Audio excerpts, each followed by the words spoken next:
Halo Bapak Ibu dosen beserta teman-teman sekalian.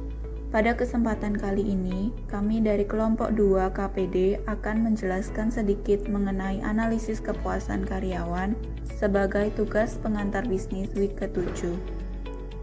Berikut adalah anggota kelompok dari D2.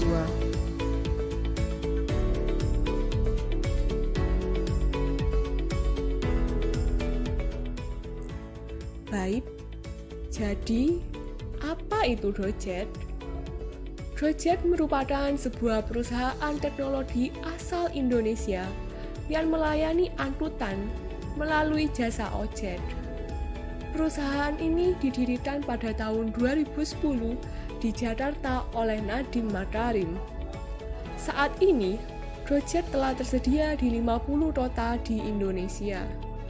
Hingga bulan Juni 2016, aplikasi Gojek sudah diunduh sebanyak hampir 10 juta kali di Google Play pada sistem operasi Android dan telah tersedia pula di App Store. Gojek juga mempunyai layanan pembayaran digital yang bernama GoPay. Selain di Indonesia, layanan Gojek kini telah tersedia di Thailand, Vietnam, dan Singapura. Masalah kepuasan kerja karyawan dalam pandemi. Gojek melakukan pemutusan hubungan kerja atau PHK kepada 430 karyawan atau 9% dari total karyawan yang bekerja di Gojek. Selain melakukan PHK, Gojek juga menghentikan sejumlah layanan.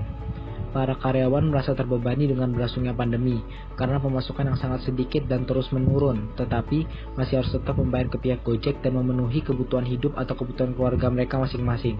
Sehingga banyak driver Gojek yang memilih untuk berhenti dan tidak sedikit driver yang di PHK oleh Gojek. Sebagian besar karyawan Gojek yang terdampak PHK berasal dari divisi terkait layanan GoLive dan GoFood Festival. Hal ini dikarenakan kedua layanan tersebut mengharuskan interaksi jarak dekat. Misalnya GoLive yang bergerak pada bidang GoClean yang mengharuskan pihak GoLive untuk datang ke tempat customer dan membersihkan rumah mereka dalam interaksi jarak dekat yang tidak memungkinkan saat pandemi saat ini. Selanjutnya adalah solusi Gojek dalam mengatasi masalah kepuasan karyawan. Yang pertama, Gojek menawarkan sistem bekerja secara fleksibel kepada para pegawainya dan juga menawarkan cuti tanpa dibayar, cuti jangka panjang, dan pengurangan jam kerja. Kemudian, Gojek juga mengurangi insentif para mitra pengemudi. Selanjutnya, menyediakan fasilitas pinjaman bunga rendah kepada mitra pengemudi dan merchant penjual.